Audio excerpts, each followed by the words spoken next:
जय श्री कृष्ण। राधे राधे सभी को। ज्ञान कथा सार यूट्यूब चैनल की ओर से आप सभी को कार्तिक मास की ढेरों शुभकामनाएं। श्रोताओं, आज मैं आप सभी के समक्ष कार्तिक मास महात्म्य का अध्याय 3 प्रस्तुत करूंगी। आइए शुरू करते हैं। सत्यभामा ने कहा, हे प्रभु, आप तो सभी काल में व्यापक हैं और सभी काल आपके आगे एक समान है।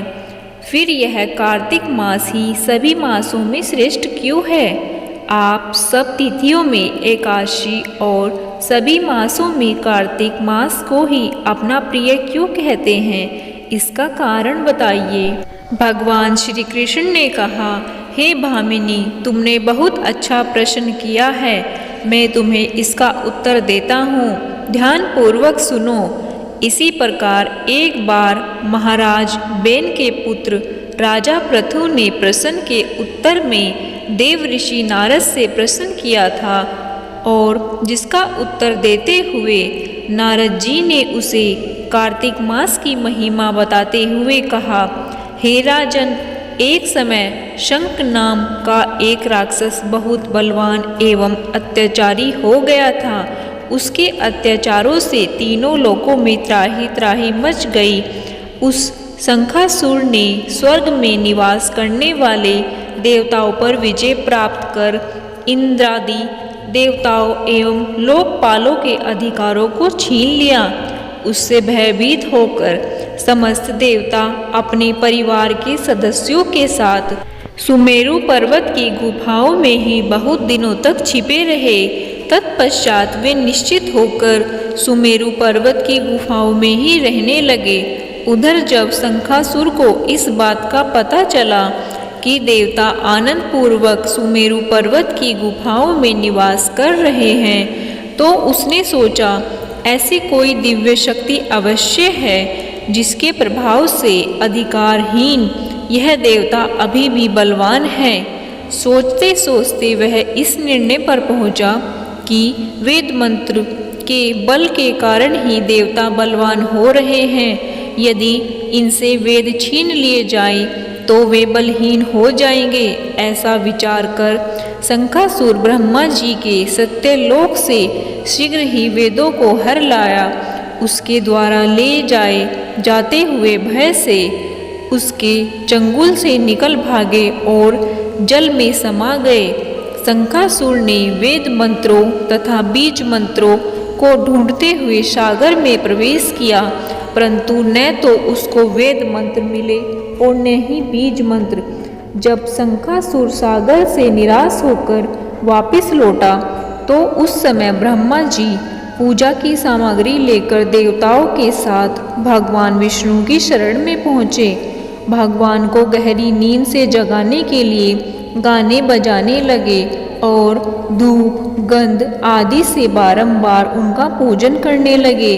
धूप दीप आदि अर्पित किए जाने पर भगवान की निद्रा टूटी और वह देवताओं सहित ब्रह्मा जी को अपना पूजन करते हुए देखकर बहुत प्रसन्न हुए तथा कहने लगे, मैं आप लोगों के इस कीर्तन एवं मंगलाचरण से बहुत प्रसन्न हूँ। आप अपना अभिष्ट वरदान मांगिए, मैं अवश्य प्रदान करूँगा। जो मनुष्य आश्विन शुक्ल की एकादशी से देवो उत्थान एकादशी तक ब्रह्मा मुहूर्त में उठकर मेरी पूजा करेंगे, उन्हें तुम्हारी ही भांति मेरे प्रसन्न होने के कारण सुख की प्राप्ति होगी।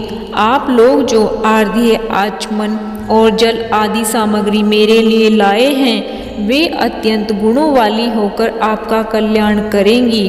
शंखासुर द्वारा हारे गए संपूर्ण वेद जल में स्थित हैं। मैं सागर पुत्र शंखासुर का वध करके उन वेदों को अभी लाए देता हूँ। आज से मंत्र बीज और वेदों सहित में प्रतिवर्ष कार्तिक मास में जल में विश्राम किया करूँगा। अब मैं मृत्युंजय का रूप धारण करके जल में जाता हूँ। तुम सब देवताओं भी मुनिवरों सहित मेरे साथ जल में आओ। इस कार्तिक मास में जो श्रेष्ठ मनुष्य प्रातःकाल स्नान करते हैं, वे सब यज्ञ के अवभृत स्नान द्वारा भली भांति नहा लेते हैं। हे देवेंद्र, कार्तिक मास में व्रत करने वालों को सब प्रकार से धन, पुत्र, पुत्री आदि देते रहना और उनकी सभी आपत्तियों से रक्षा करना। हे धनपति कुबेर, मेरी आज्ञा के अनुसार तुम उनके धन धान्य की वृद्धि करना, क्योंकि इस प्रकार का आचरण करने वाला मनुष्य मेरा रूप धारण करके जीवन मुक्त हो जाता है। जो मनुष्य जन्म से लेकर मृत्यु तक विधि पूर्वक इस उत्तम व्रत को करता है वह आप लोगों का भी पूजनीय है। कार्तिक शुक्ल पक्ष की एकादशी तिथि को तुम लोगों ने मुझे जगाया है, इसलिए यह तिथि मेरे लिए प्रीतदायिनी और माननीय है। हे देवताओं, यह दोनों व्रत नियम पूर्वक करने से मनुष्य मेरा सानिध्य प्राप्त कर लेते हैं। इन व्रतों को करने से जो फल मिलता है वह अन्य किसी व्रत से नहीं मिलता। अतः प्रत्येक मनुष्य को सुखी और निरोगी रहने के लिए कार्तिक महात्म्य और एकादशी की कथा सुनते रहना चाहिए और नियमों का पालन करना चाहिए। इस प्रकार कार्तिक मास महात्म्य का तीसरा अध्याय पूरा होता है। जय श्री कृष्णा, राधे राधे। ज्ञान कथा सार का ये वीडियो आपको कैसा लगा हमें कमेंट बॉक्स में ज़रूर बताइए और हमारे वीडियो को ज़्यादा से ज़्यादा शेयर कीजिए। अगर आप चैनल पर नए हैं तो चैनल को सब्सक्राइब कीजिए। जय श्री कृष्णा।